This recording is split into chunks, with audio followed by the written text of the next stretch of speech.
2025 সাল দক্ষিণ এশিয়ার আকাশে যেন ঘনিয়ে আসে যুদ্ধের মেঘ।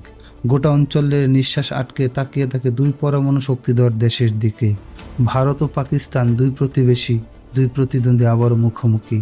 কাশ্মীরে ঘটে যাওয়া একের পর এক ভয়াবহ সন্ত্রাসী হামলায় ভারত সরাসরি পাকিস্তানকে দায়ী করে, আর সেই অভিযোগ উস্কে দেয় ডিকেডস পুরনো দ্বন্দ্বকে। ভারতের প্রধানমন্ত্রী ঘোষণা দেন, সন্ত্রাসীর বিরুদ্ধে এবার সিদ্ধান্তমূলক পদক্ষেপ নেওয়া হবে। জবাবে পাকিস্তান হুঁশিয়ারি দেয়, যদি যুদ্ধ চাপিয়ে দেওয়া হয় তবে তার জবাব আসবে আগুনে। 2025 সালের জানুয়ারি মাসে সীমান্তে বাড়তে থাকে সেনা মোতায়েন, লাইন অফ কন্ট্রোল বরাবর অস্বাভাবিক গতিবিধি, যুদ্ধবিমানের মহড়া, ড্রোনের তৎপরতা, সবকিছুই যেন এক অঘোষিত যুদ্ধের বার্তা দেয়। উত্তেজনা শুধু সীমান্তে নয়, সামাজিক যোগাযোগ মাধ্যমেও ছড়িয়ে পড়ে যুদ্ধপন্থী স্লোগান, বিদ্বেষমূলক প্রচারণা। দুই দেশের জনগণ আবেগে হয়ে ওঠে অস্থির ও আগ্রাসী। বিশ্বশক্তিগুলো উদ্বেগ প্রকাশ করে। জাতিসংঘের সাধারণ সভায় উভয় পক্ষকে শান্ত থাকার আহ্বান জানায়। যুক্তরাষ্ট্র, রাশিয়া ও চীন, তিন পরাশক্তি কূটনৈতিক সমঝোতা স্থাপনের চেষ্টা চালায়।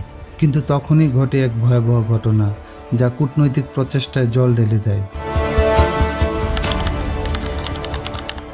2025 সালের 22 এপ্রিল ভারতের জম্মু কাশ্মীরের পেহেলগামে ঘটে এক মর্মান্তিক ঘটনা।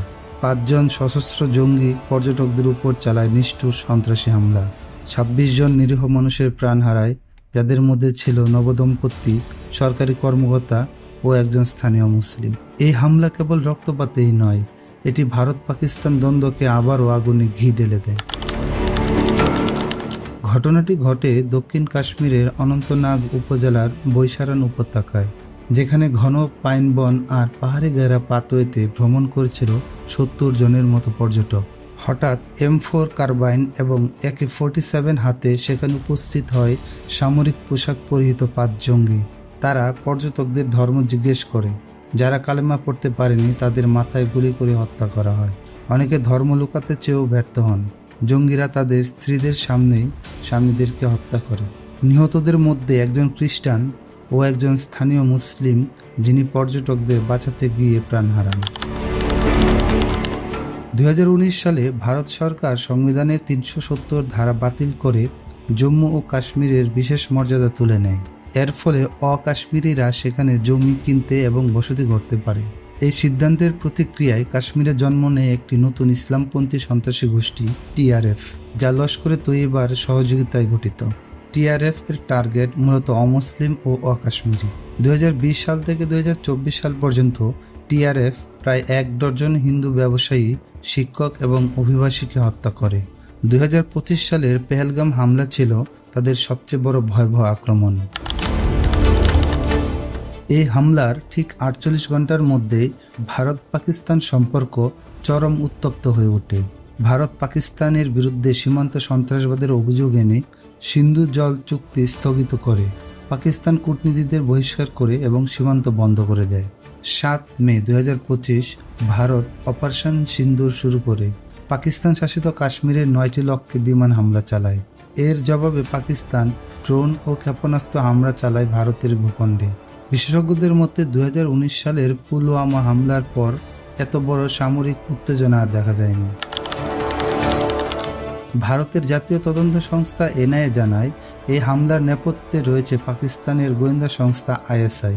তদন্ত উঠে আসে পাকিস্তানের ম্যাক্সার স্যাটেলাইটের ইমেজ চাহিদা, TRF কমান্ডারদের পাকিস্তান ভিত্তিক অবস্থান এবং অনুপ্রবেশকারী 2 সন্ত্রাসীর পরিচয়। এই হামলার মূল 3 পরিকল্পনাকারী হাফিজ সঈদ, সাইফুল্লাহ খালিদ কাসুরি ও হাশিম মুসা।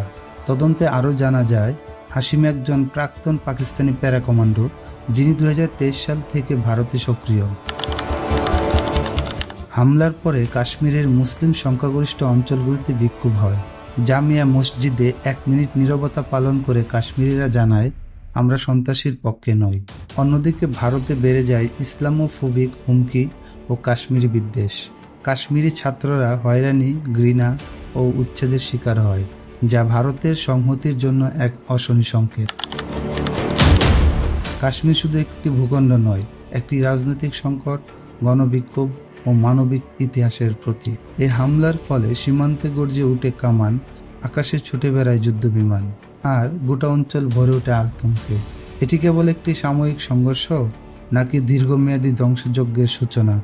এর পরিণতি কতটাই বা ভয়াবহ হতে পারে?